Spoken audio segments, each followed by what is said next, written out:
Kjo e diel ka shtuar lëvizjet në daljet të qytetit të Shkodrës. Moti me diell dhe pushimi fundjavës ka bërë që qytetarët të zgjedhin të kalojnë një ditë ndryshe jashtë Shkodrë, duke krijuar në këtë mënyrë edhe rralla automjetesh paranuar së Bachallekut.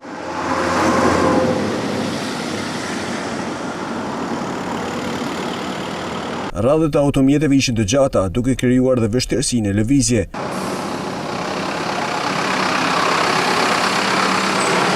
Punimet që paralizohen nga ura Bachallekut deri tek harku i Bërdicës pritet të kthehet në një pengesë për lëvizjen e automjeteve gjatë këtij sezoni, ku pritet që edhe fluksi i lëvizjeve të rritet me ardhjen e emigrantëve, por dhe turistëve të huaj që vizitojnë Shkodrën dhe pikat turistike të saj gjatë verës.